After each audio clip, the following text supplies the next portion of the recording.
শুভ সকাল বন্ধুরা, তোমরা সবাই কেমন আছো? আশা করছি সবাই খুবই ভালো আছো, সুস্থ আছো।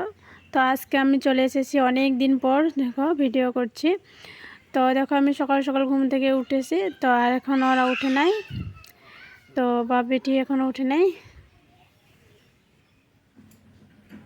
তো চলো সকাল সকাল কাজগুলো সেরে নেই। তো আমি ঘরগুলো সব ঝাড় দিয়ে নিয়েছি আর সব ঘরে মুছে নিয়েছি, শুধু এই আমাদের রুমটা বাকি আছে। এখন এই রুমটা মুছে নিব, তারপরে যাবো স্নান করতে। তো চলো বন্ধুরা, আজকে ভিডিওটা দেখতে থাকো। তো সেরকম বেশি বড় করব না ভিডিও, ছোট্ট একটা ভিডিও করব ভাবছি আজকে।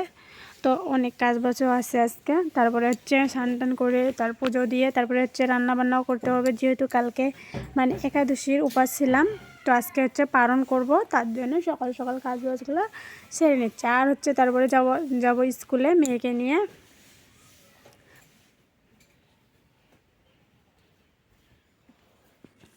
তো স্নান ছেড়ে তারপরে পুজোটা আজকে মা দিয়ে নিয়েছে, শুধু আমি তুলসী স্নানটা করেছি আর চলে এসেছি রান্নাঘরে, যেহেতু রান্নাটা তাড়াতাড়ি করতে হবে।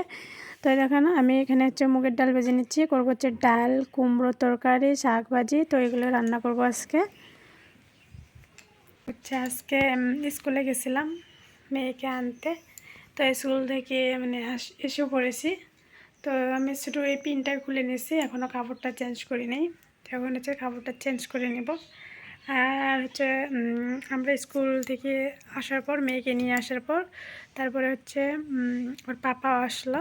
এখন আর পাপা তো আমি আজকে তো দুপুরে রান্না মানে যেহেতু কালকে মানে একাদশী ছিলাম, তার জন্য আমি আজকে সকালবেলায় সব কিছু রান্না বান্না করেছি। দুপুরে রান্নাও হয়ে গেছে। এখন ও এসেছে, এখন রান্না করছে ও। তো চলো তোমাদের দেখাই কি রান্না করছে ও।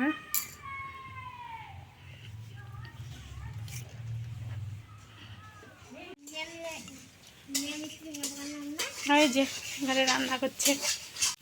তো দেখো রান্না করছে মাংস। তো মাংসটা করছে উনুনে রান্নাটা। তো এটা আমাদের ঘরের লোকাল মুরগির মাংস।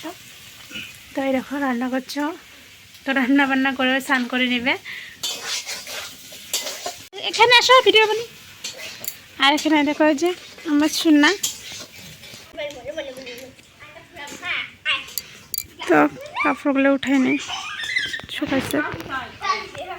তো কাপড়টা এখন চেঞ্জ করে নিব আমি। এই যে তো এখানে লাইটটা উঠাই নেই। আর এদিকে দেখো আমাদের লাউ গাছে। আর এখানে দেখো বন্ধুরা, তো এটা আমাদের মানে লাউ গাছ, কত সুন্দর হয়েছে। তো এই কদিনে লাইট ডোকাগুলো খুব সুন্দর হয়েছে। আর এখানটায় তোমাদের দাদাভাই মানে লাইট জানলা দিয়ে দিয়েছে। তো আজকের ভিডিওটা চলো বন্ধুরা আজকে নিয়ে রাখি। নতুন একটা ব্লগ নিয়ে আবার তোমাদের সঙ্গে দেখা হবে অন্য একদিন। তো চলো আজকের মতো।